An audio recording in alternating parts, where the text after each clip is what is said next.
Caregivers, have you ever felt like nothing is going right?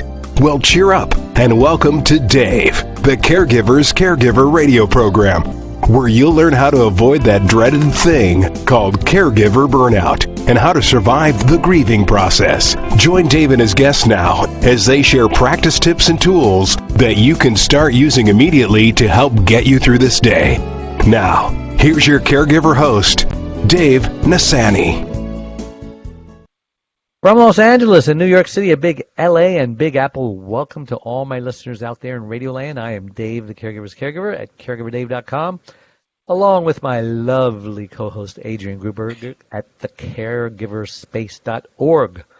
Coming to you live and on demand 24/7 on 16 global audio and video platforms, including iTunes, YouTube, Spreaker, SoundCloud, Vimeo, Stitcher Radio, Blog Talk Radio, Mixcloud, Listen Notes, Blueberry, Player FM, Podcast.com, VIP Internet Radio, Facebook Live, HealthyLife.net, and CaregiverDave.com. And we are proud to be voted #1 caregiver podcast of the top 50 on Player FM and one of the top 6 best podcasts by Caring.com. And we have an exciting show planned for you today, don't we, Adrian? Oh, yes, we do. There she is. Donna Thomson and Zachary White, who met each other online. I don't think they're dating. Dr. Zachary White is an associate professor in the James L. Knight School of Communication at Queen's University of Charlotte. He's the co-author with Donna Thomson of The Unexpected Journey of Caring, The Transformation from Loved One to Caregiver, Rowman and Littlefield, 2019. He began living and exploring the caregiver experience in 2001 during his mother's diagnosis with brain cancer. So sorry to hear that. And Donna Thomson is a caregiver, author, and activist. She is the co-author with Zachary White of The Unexpected Journey of Caring, The Transformation of Loved One to Caregiver, and author of The 4 Walls of My Freedom, Lessons I've Learned from a Life of Caregiving. Donna's son, Nicholas, has severe cerebral palsy and is medically complex. Donna also cared for her mother, who died in August of 2018 at the age of 96. She's a board director of Kids Brain Health Network and is a co-instructor of an online course in family engagement in research at McMaster University. She also teaches families how to advocate for care at the Advocacy School at Huddle.com. Well, welcome to the show. That was a mouthful for me. Thank you so much. Zachary and Donna, we welcome you here. I like to ask my guests, and we'll take turns here. We'll be polite. We'll start with you, Donna, ladies first. Just who is Donna Thomson, and why was she placed on this earth? And then Zachary will ask you the same thing when she finishes. Go ahead. Well, you know, the funny thing is, I was born, I think, with a caregiver star. Under a caregiver star, I began to be a caregiver in my own family in 1973 when my father had the first of 3 strokes, and I helped my mother to look after him. He was paralyzed and lost his speech. And he died, as I said, in 1975. Then in 1988, our son Nicholas was born with very severe cerebral palsy, and we ran what I call a home hospital for him until he was 23, when he moved to a nearby care home where he has 24-hour one-to-one nursing care. He has a great life in spite of all of his challenges, and we're very close family. So we still see him and talk to him on a daily basis. And my mom was healthy and happy throughout her life, but she, of course, became frail as she aged. She lived to the age of 96, and at about the age of 86, I'm going to say, she received a diagnosis of Alzheimer's. So she needed... Sorry, say that again. Okay. So my mother passed away at the age of 96 last summer And I'm going to say it was about when she was 86 that she received a diagnosis of Alzheimer's. So I have looked after my family all of my life, and I've given an awful lot of time to reflecting on the meaning of my life, really, giving care. And what is it to need care? What is it to give care intensively over a period of years? And how do we value ourselves in that role? And how do we value others also in that role? So I'm sure Zachary has some ideas on how he would like to answer that question too. Yes, Zachary. Should I call you Zach or Zachary? We'll go with Zachary, Dave. That's good. Okay, so why were you placed on this earth? Well, you start with the big questions, don't you? I do. I think you start off strong here. I think that, I've always been someone fascinated with how we connect with others and how we disconnect from others. How our relationships and the ways in which we describe our experiences shape how we can find communion with others and how we oftentimes feel alone or disconnected. And along the way, through schooling, by accident in many ways, I fell into this discipline of communication and understanding, kind of aligning with my own interest of relationships, of language, and how we create particular realities. So the words that we use, the ways in which we connect with one another, and how those shape future interactions. And like Donna said, my care experiences, I think, have shaped me. I was in my 20s when I was getting my PhD at Purdue University. And for a month or so, prior to arriving in January, my mother was what they thought, had a sinus infection, just wasn't feeling very well. And so I was kind of at that point a long distance caregiver, but there was nothing really wrong with her, or so she claimed, and the doctors told her so. But months of symptoms, subtle, and in retrospect, it may have made more sense, but not being able to remember certain things, the left side of her body feeling different than her right side. They decided to run some more tests, and it was determined that there was a strong possibility that she had some type of cancer. So me and my three other siblings, I come from a large family. We flew out there, and like many families, were faced with something that we didn't anticipate or didn't expect. But I remember gathering around her before she went in for the brain biopsy, and these kind of poignant moments of life before caregiving and then life after caregiving. It was determined that she did in fact have brain cancer. And I had the unique opportunity to step away from my PhD program in communication, something that I thought would prepare me for this experience, to spend time at home with my dad, who was the primary caregiver. And we went through this trajectory of diagnosis and then radiation treatments for 8 weeks. So I was really able to take a front row seat to someone I cared so deeply about, an incredible relationship with my parents and my mother in particular, and watch that trajectory of the provider-centric world of improvement and rehabilitation and the hopes of radiation, and then all the way through into the death diagnosis, where I remember sitting in the doctor's office kind of staring at the doorknob, awaiting a fate that we probably knew, but we're hoping for otherwise. And I remember walking out as I wheeled my mother out in her wheelchair, that was the last doctor's appointment we would go to, the last time a doctor would want to schedule an appointment with us. And I was mesmerized by the people that walked into our lives when everyone else walked away, including some family and friends and all those reactions. So for the last 18 years, Dave and Adrian, I've been exploring what happens to people and how we communicate in the most uncertain times of our lives, when we have to communicate in a culture that has no frameworks for what we are experiencing. And I think that's why I was put here on earth, to help people understand and give a language to their experiences in a way that might guide them, not because it's prescribed, but just give them a way to understand that they may not be alone in their experiences. There are some common universals particular to our caregiving experiences. Well, it's interesting how you two got together.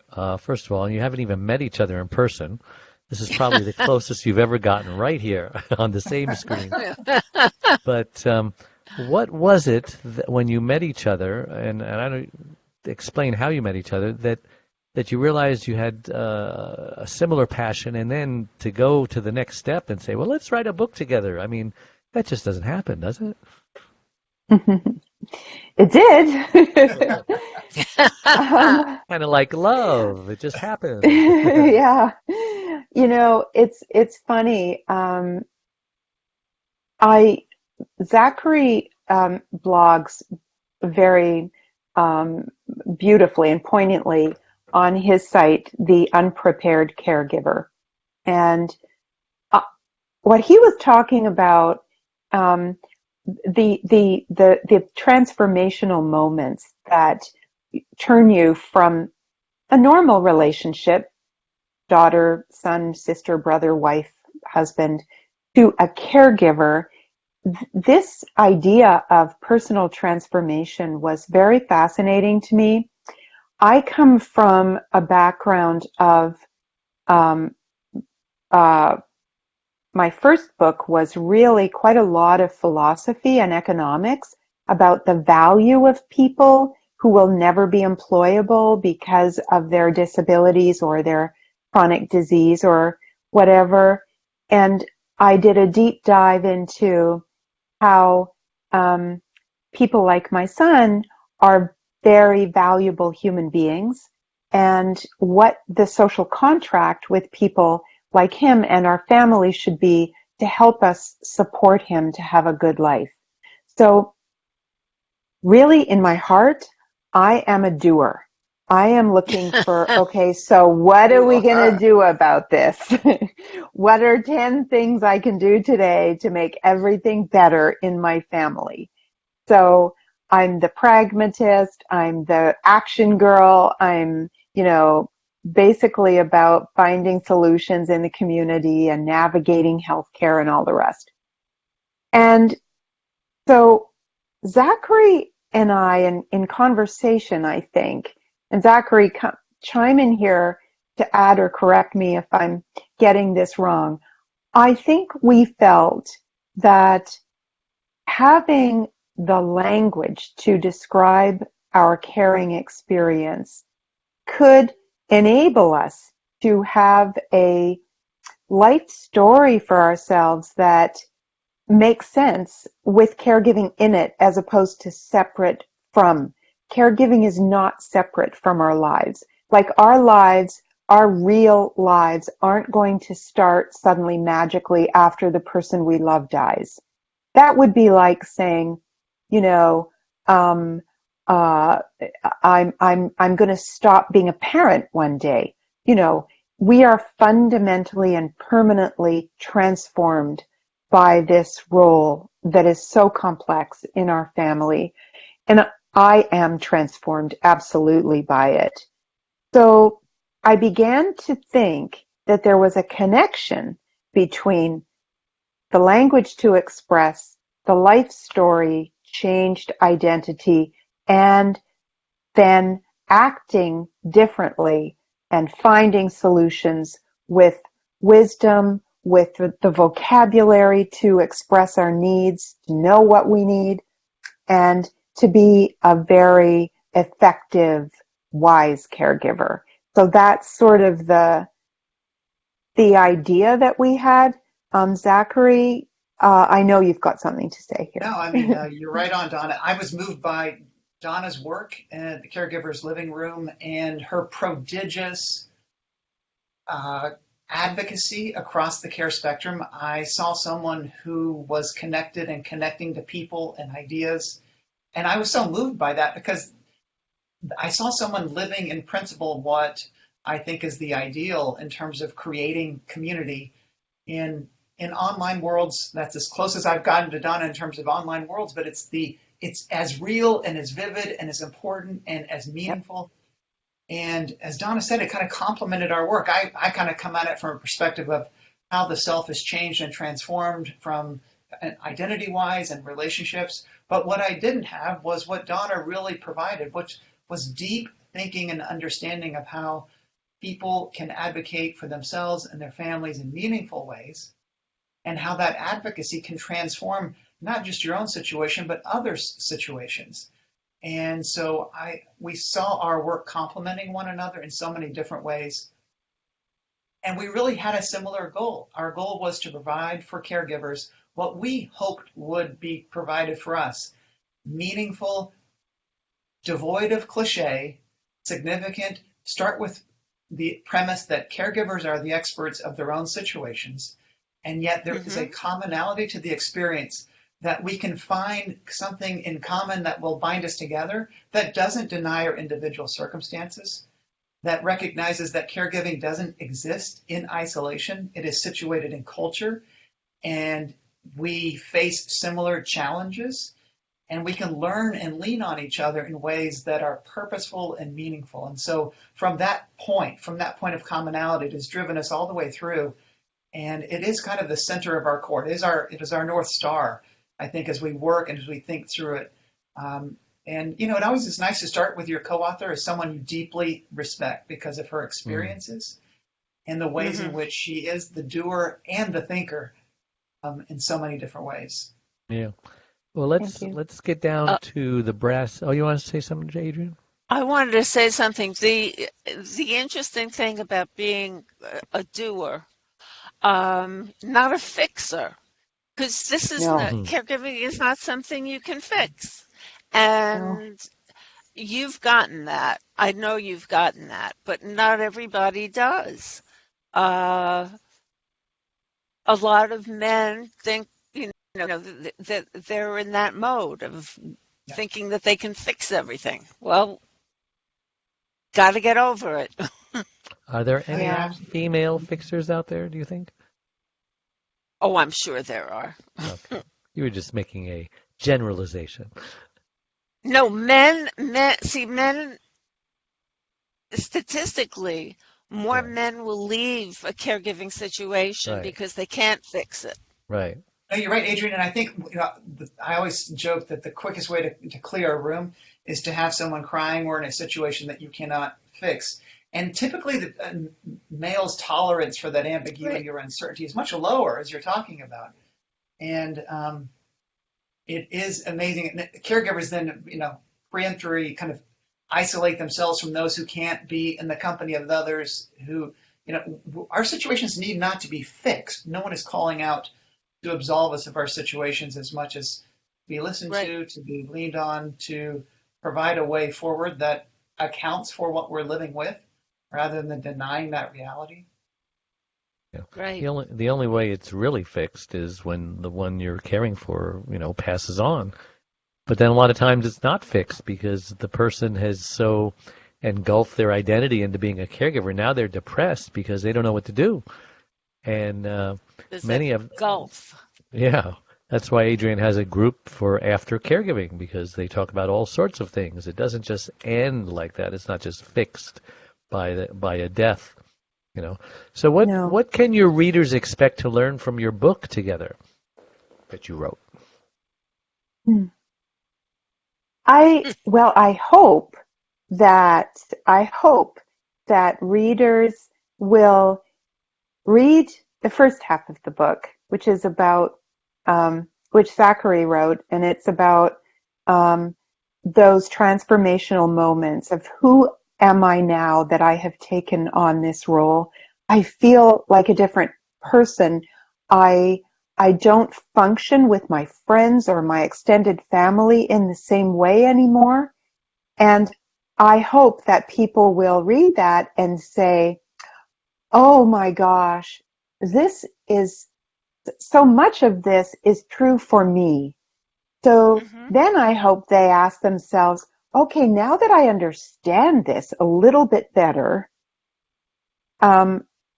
what do I do with this new understanding? What is possible now? And what is possible in where I live, in my community, given the givens of my care situation? So there's nothing prescriptive about this book. We hope that people will be able to layer on their personal circumstances and find resonance, validation, truthfulness in it, and just shift the perspective just slightly. Well, I was stuck thinking that this way about my extended family or about my neighbors or about my church, and maybe there is just a little shift in the way that you're able to think about the outside world after a reflection on this common identity shift that takes place. And then maybe I hope that readers would be able to act a little bit differently and more effectively and proactively to ease their own burden of care. That's what I hope. But I love having this conversation to say, what did you think?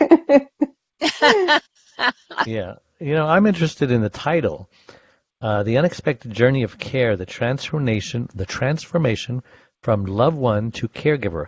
How did that title come about?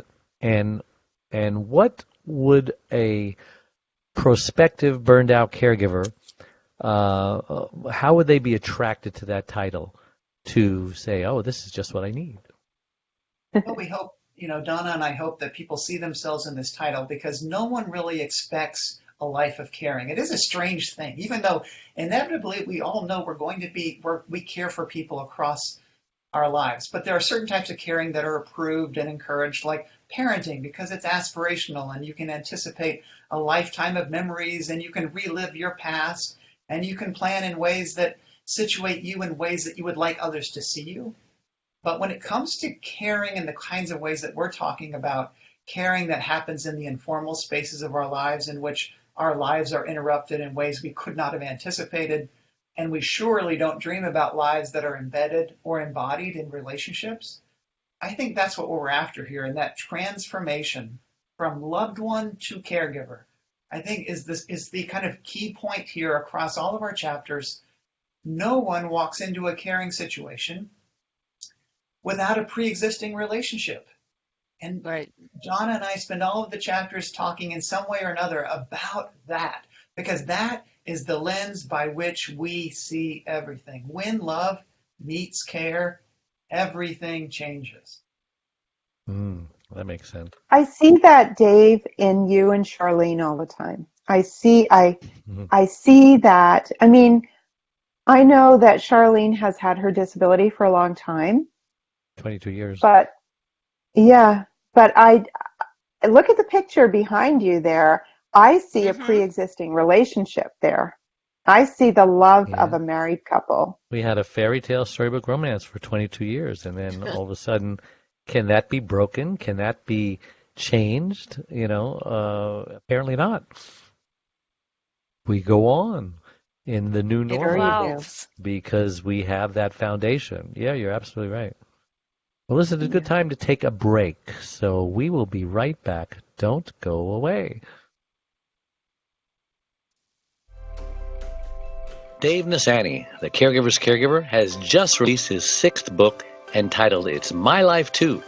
Reclaim your caregiver sanity by learning when to say yes and when to say no. It was specifically written for caregivers who know they should be putting their needs first, but just don't know how. Dave is the sole caregiver to his wife, Charlene, since 1996. He knows firsthand what caregivers are going through, because he is one. And he now speaks all across the country, offering caregivers his incredible caregiver support package. Even the airlines tell us that in the event of an emergency, to put your oxygen mask on first, before you help your child with their mask. They know that those who don't heed their advice often black out, thus becoming unable to help either themselves or their child. And caregivers are exactly the same way. It's My Life Too. Reclaim your caregiver sanity by learning when to say yes and when to say no. Will help caregivers who are neglecting their sleep, diet, and social life, and learn to put their needs first. Pick up your copy today, or buy one for your special caregiver. On sale everywhere, and at caregiverscaregiver.com.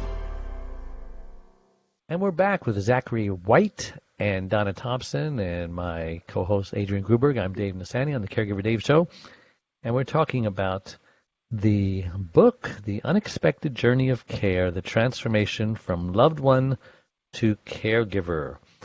And these are the authors, and we're talking about why they wrote this book.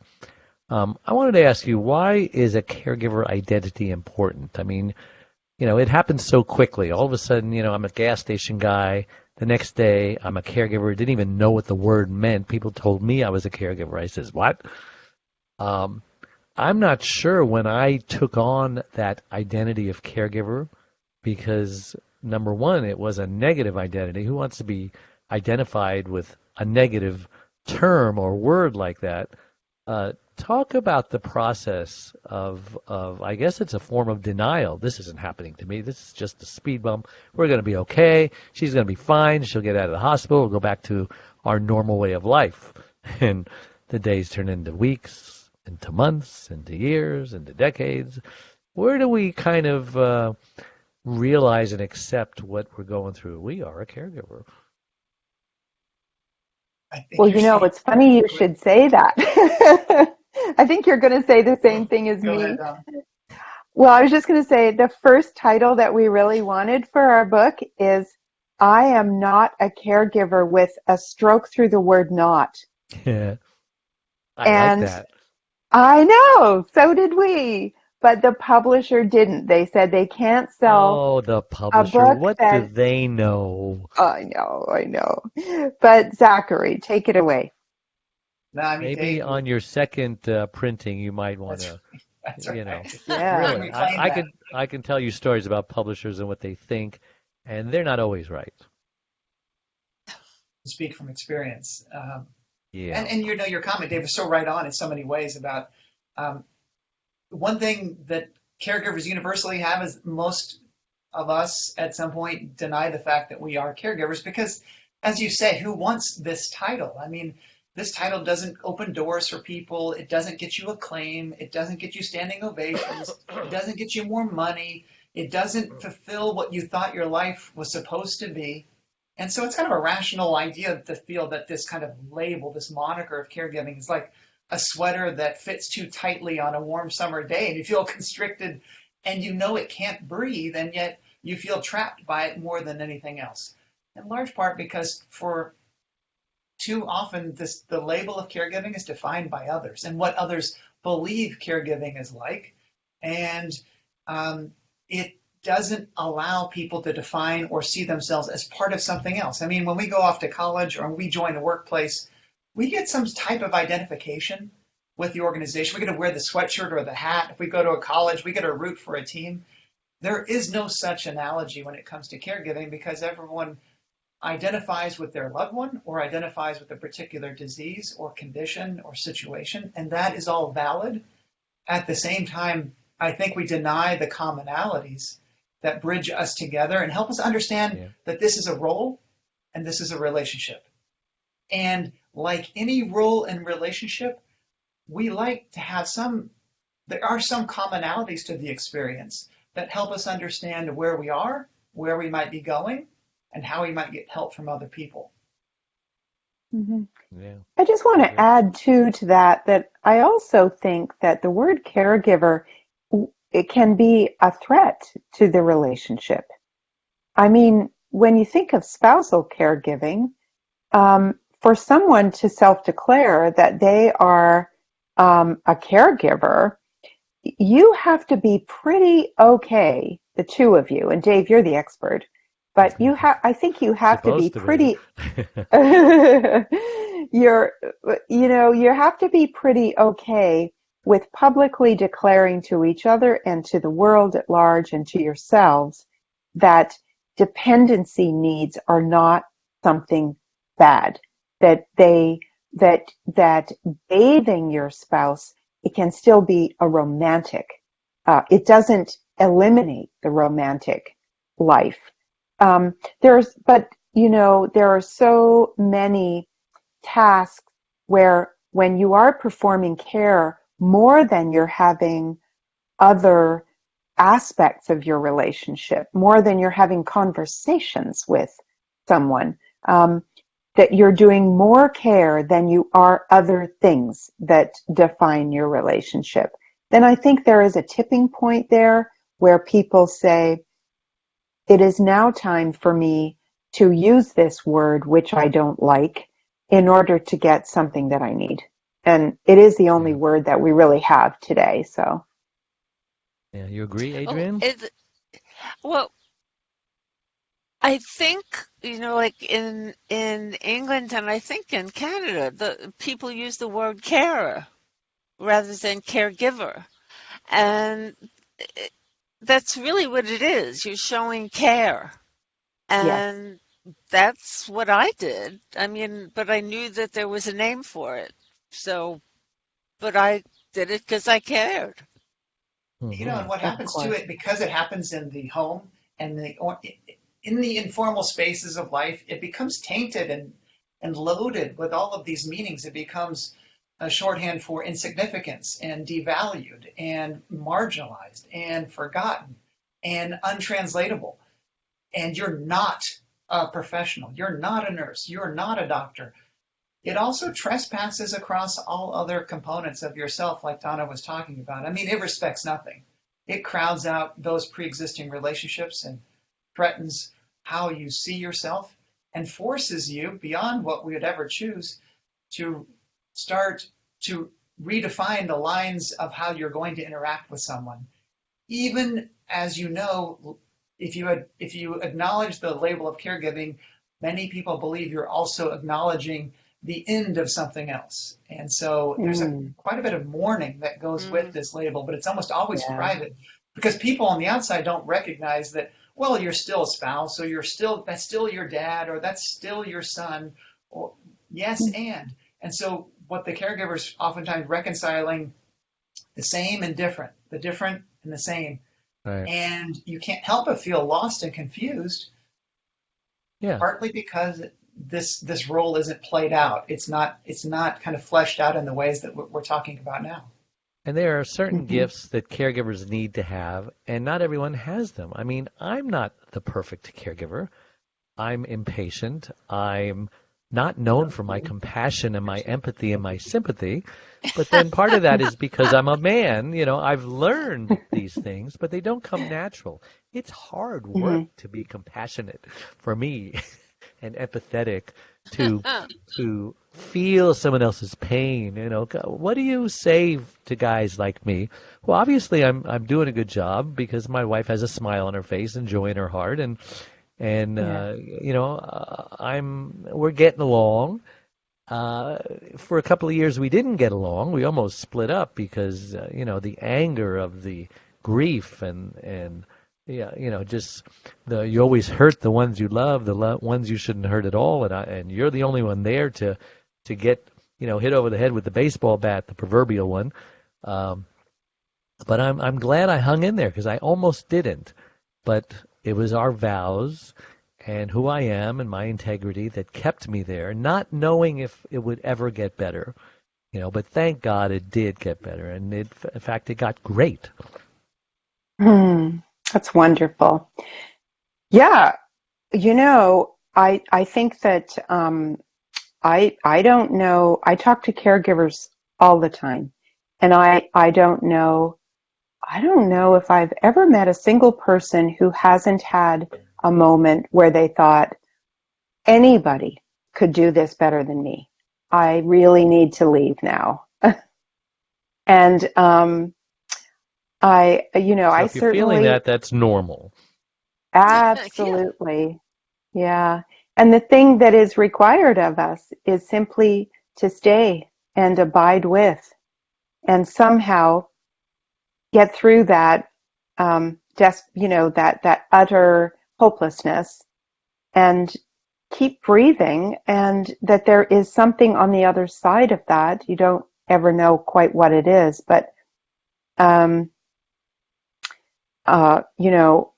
I think the four of us here in this conversation have that in common. We've all, I'm pretty sure, had a moment where we thought, I cannot do this. There is literally that first person I see walking down the street can do this better than me. Or my dog can do it. My dog can do it better than me. Yeah. Because, you do, it's just we all experience this hopelessness and grief. Zachary? Sorry. I mean, it's really fascinating, the idea that if perfection was the criterion for entering relationships, none of us would be in any relationship.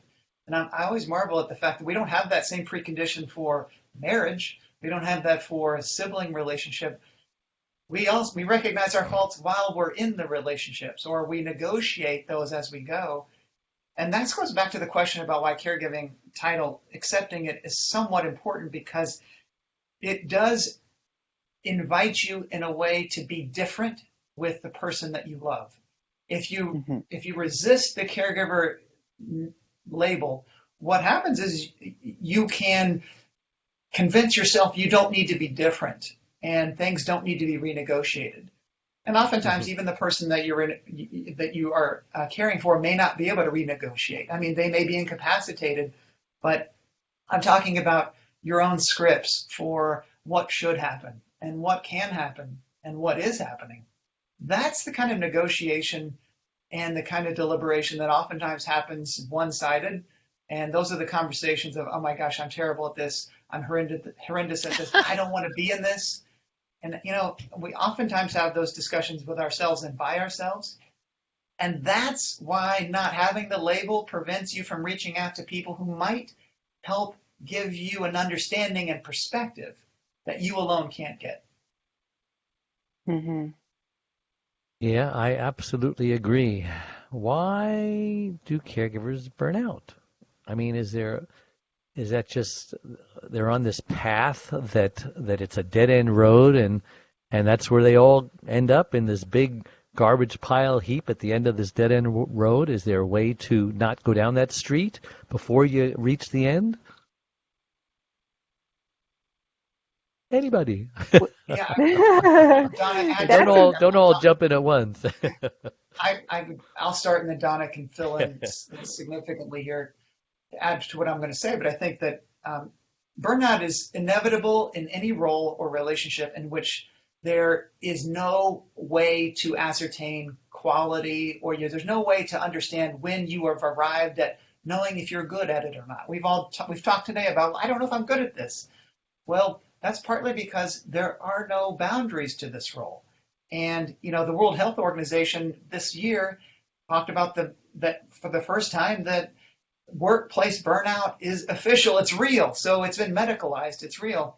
Caregivers know that this has been the case for a long time. The only difference is that we can't check out or clock out or leave our work. Care and the impacts of care follow us in all aspects of our lives. So it rearranges and reshuffles everything. I don't think there's a way to prevent burnout, because when you care for someone, you want to make them better, you want to make them more comfortable, you want something, you need something. So that's always going to be there. The difference is that when there are no ways of assessing yourself, you're more likely to depersonalize your own experiences. You're less likely to find joy when moments of joy can be had. You're less likely to be able to recover from things.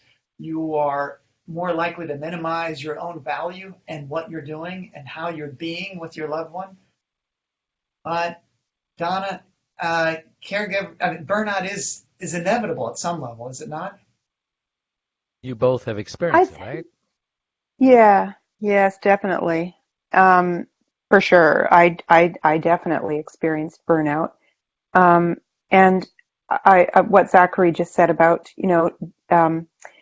depersonalizing, and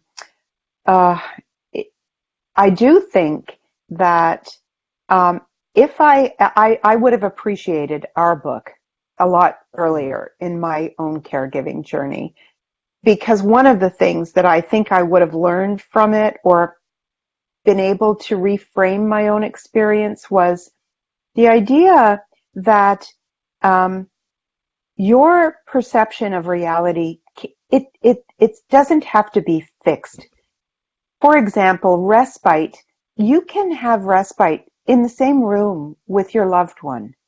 I used to look after Nicholas, for example, all the time, and thinking, oh, I'll do his tube feed, but I'll eat later. I'll put a sweater on him. I feel chilly too, but never mind me. I will look after him, and do my own needs later. And I began to think that's how it starts. And then I began to realize, I began to think of a formula that included positive self-talk in my head. So congratulating myself for every little thing that I did well, including getting across the street with a dog, a stroller, and pushing my son's wheelchair. Good on me. I made it across the street. So I started that self-talk, and then I also began to think about locating joy in my moment-to-moment daily life with my family, not separate from them. I didn't have to wait until they go to sleep or leave the house, and so that I could have what I needed. I began to think about, on a moment-to-moment basis, how could I make myself a cup of tea as I got my children a drink of water. It's a slight shift, but I began to think of myself as needing care too. There you go. The caregiver and I who began needs a caregiver. Yes, that's right. Exactly. But I began to also say to my children, I'm going to come in the room again, and you're going to say, "Hi, Mom, how are you? And you look so pretty." That's what you're going to say. I would laugh because my son is non-speaking. He does not have speech, but Like he my would know wife. what I'm talking about. Yeah. I know. Listen, let's take another break. Let's take another break. Let's take another Breck? break. There we go. Sometimes I worry myself. All right, don't go away. We'll be right back. We are a community of caregivers that understands and supports you wherever you are in your journey. We are a place to connect with other caregivers, but more importantly, a place to get practical, actionable help. There are lots of ways for you to get support. First of all, you can download our welcome pack. This will get you started on your Thrive journey. Next, you can ask and get answers to your questions by posting them here in our private Facebook groups. You can also get live online support by attending one of our live weekly Connect webinars. You can get practical, actionable advice by listening to our weekly podcast. You can hear and read other stories about other caregivers' experiences. Plus, add your own in our weekly Share Your Story forum, posted every Tuesday in the Facebook group. You can access essential resources and download practical Thrive Solutions packs, all of which are geared to help you thrive as a caregiver. You get lifetime access to all of our resources. Again, we're here to support you and help you thrive and to enjoy your life as a caregiver. And remember, this is a place to get hope, not just cope. And we're back with Adrian Gruberg and Zachary White and Donna Thomson, and we're talking about their new book, The Unexpected Journey of Care, Transformation from Loved One to Caregiver, or maybe I am not a caregiver / through the knot, for those of you who want more of a slap in the face of what's going on. Well, let me see. In the next 13 or so minutes, what can we talk about? What can be the role of the community in easing the burden, right? Now, there's something where, like Hillary said about a village, It takes a village. Will it take a village to get caregivers to care for each other on a community-wide basis? Are there things we can do? Good question. I'll start. Go ahead, Hillary. Go ahead. Did I call you Hillary? Go ahead, Adrian. Hillary. Talk about Freudian slips. Corey and I are presently working on the notion of that it takes a village and how the community really needs to get involved, that no one is really aware of the situation unless they're in it. And it's a matter of informing people. uh, caregivers just don't talk about it. Uh, they're hungry not to talk about it, but it's something that really needs to be addressed, and for everybody to realize that it is part of life, and that slash through the knot is it's not going to be there all the time. You will Yep, be a caregiver, or you'll need one. that's right. Yep. Yep. It's definite, and now's the time to learn how to be a caregiver, not after tragedy strikes and no, you don't have time to scratch your head. Well, I there was am one other very thing I interested. wanted. What, Adrian? We'll start with Sorry, you. go ahead, I Adrian. just wanted to say I was very fortunate to receive validation from my husband when I was caring for him. He let me know how much smarter he found that I was, and how capable and how good I was at it. And being able to get the validation from the Hmm. person that you're doing it for was so important for me. It kept me going. Was it sprinkled around the bad stuff? I mean, because I'm sure he was at times ungrateful and demanding or whatever. I don't know. Oh, he was always demanding, even before he got his diagnosis. So you're saying just So just just he became sprinkling he became salt. kinder and he became kinder and Yeah. more appreciative. I remember all I wanted from my wife during that 2 year grieving period was just a few crumbs. Just let me have some crumbs off the table. I would be satisfied. I wasn't even getting crumbs. It doesn't take much. No. So that's a good question we can ask. Why is the caregiver role so undervalued and misunderstood? By who? By the general public? By our care receiver? By media? By government? Oh, Otherwise, by they'd be doing government for more for sure. us, wouldn't they? Nobody Yeah, uses the word care or caregiver. Haven't heard it in politics. It no. wasn't in It's a Obamacare, problem. was it? No. I guess I do No. want to say something about community, though. Um, and I think that caregivers ourselves, as a movement, can do something to raise the value of our role. And I think that we can create a social movement of care. And you know, there are a lot of hidden resources in communities for families giving care. There are Hmm. so many people out there who want to be in a relationship, an authentic relationship with other people because they may be lonely or they may be young. You know, children love the company of older people. We need to find ways to leverage hidden resources in the community and to connect people to enable contribution, enable reciprocity, and to build community. And it can start with ourselves. And we are doing that. I mean, look at the community that collectively we four people have built online that is, Mm, it's extraordinary. It's millions of people. we're a community. We are, and we have power to change the We world. have power. Yes, we do. We do. We have to And realize that. Yeah. yes, And we're we've working got with to each other stop. instead of looking Yep. at each other like competitors. Well, I can't talk to them because, Hmm.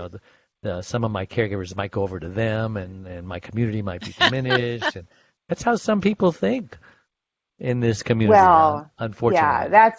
that's unhelpful, completely unhelpful. But I think the other thing that we have to realize is that we need to stop waiting for people with initials after their name to come into our Hmm. family and they're the only people who can make everything better. Um, Right. So I want to offer the floor to others now, but I've had my little rant about community. I feel quite strongly about it. I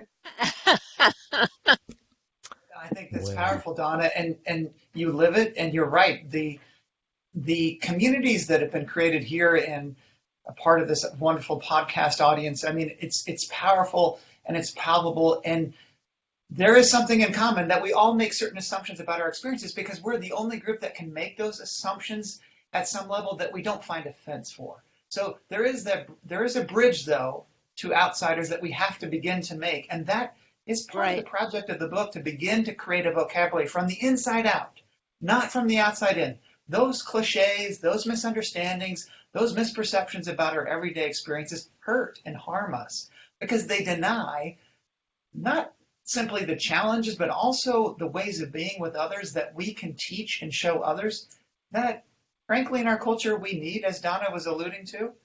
And so, in many ways, caregiving and caregivers are antithetical. We are scary to other people because we can be in silence with someone. We walk into situations when people walk away. We recognize what it's like to feel and be powerless, and yet still make connections and still make differences. We know what it's like to be interdependent. We know what it's like to face uncertainty, knowing that the conclusion or the end may not be what we want, but the process is valuable because it's teaching us something, we're learning something, we're caring for someone we love. Those ideas are really radical in a culture that doesn't acknowledge that. And so, but the challenge is on us to actually craft that way of communicating value outward rather than allowing others' misperceptions to be adopted by us and used by us against one another, because that only harms us. That's my rant. Well, we've got about 5 more minutes to go. How can we wisely spend that 5 minutes? Did we ever answer that question about how someone like me can increase their self-compassion? I know I asked it, but I don't remember exercises that I can do. Self-compassion, yes. Because I think I asked increasing the compassion that I have for others. And now I want to ask, how can I increase compassion for me? Because that's the underlying basis of the burnout. You know, we don't put our needs first. We'll do everything. We'll give you the shirt off our back. My needs when helping others hurts me was the title of a book by Carmen Berry, bestseller. And don't eat right, don't sleep right, we isolate ourselves from our friends. We don't bathe as often as we should. We don't do a lot of things. How can we give ourselves more self-compassion? And this is so vitally important because most people believe that self-compassion is equal to self-care, and it's not. Because self-compassion is a way of understanding yourself and seeing yourself as others do. And I think that's really important to think about because when we only listen to ourselves and we are isolated with our caregivers, with the people we care for, we can be our worst critics. The self-voice, that monologue in our head tells us things that are nasty and pernicious. And let's acknowledge our self-voice never, ever, ever apologizes. We don't apologize to ourselves because it's impossible. So self-compassion is a byproduct of reaching out and gaining perspective about the role and situation that you're in, because you listen to these people who have common care experiences that gives you permission to laugh at yourself, to give yourself a break, to know that you're not perfect, to know that you can kind of create a way of laughing at your own experiences that you would never allow from outsiders. And so at the end, it just allows for mindfulness. You're not labeling yourself as great or bad, perfect or imperfect, as much as seeing yourself as a human being trying to do the best you can. Right. And I think, I did learn to apologize to myself because I I was the prime mover in making some medical decisions about surgeries for our son that ended very badly. And I had to forgive myself. I mean, of course, I beat myself up for years after that. Sure. Essentially, I thought I ruined his life. And I did need to apologize to myself and say to myself, a phrase that I found helpful personally was something I read one time, and it had to do with a woman who was dying of cancer, and she felt she was abandoning her babies, her children. And her best friend said, "You know what? Don't kick the baby." And this woman who was dying said, "What?" And she said, "Don't kick the baby, and the baby is you. You wouldn't kick a baby, and now you also need care because you are working so hard in this role. You are doing your best with the information that you have today. Don't kick the baby. Don't kick yourself. And if you do, say sorry." And so for myself personally, I found that to be helpful. There's so many reasons we can kick ourselves around the block for actions, decisions, words that are spoken without compassion. So yeah. Well, believe it or not, it's time to wrap it up. I told you those hours go really, really fast. And what's the best way to get a hold of Donna or Zachary and/or they want to buy your book or find out more about you? Right. Well, my website is the Caregiver's Living Room, www.donnathomson.com, no P in Thompson. And our book is available online from all major booksellers, in digital formats and in hardcover. Zachary?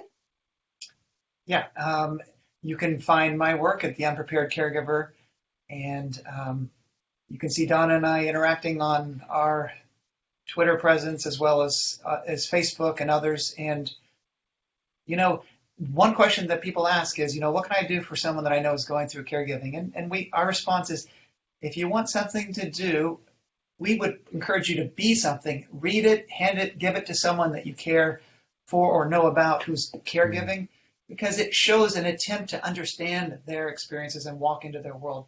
Can't think of a better gift but understanding. You might just be saving a life. Adrienne, how do we get a hold of you?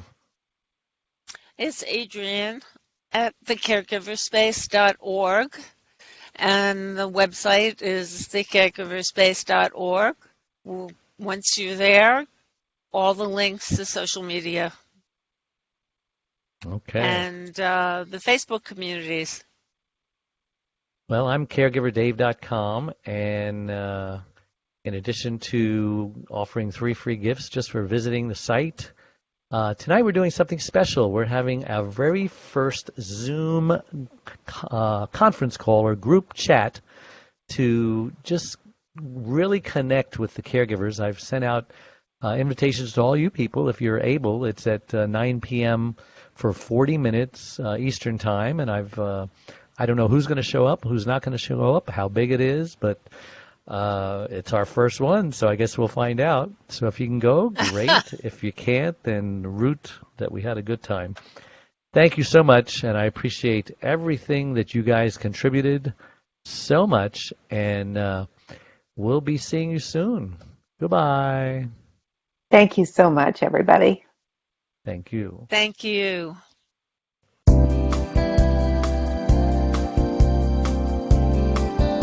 Thank you for listening to the Caregivers Caregiver radio program with Dave Nasani.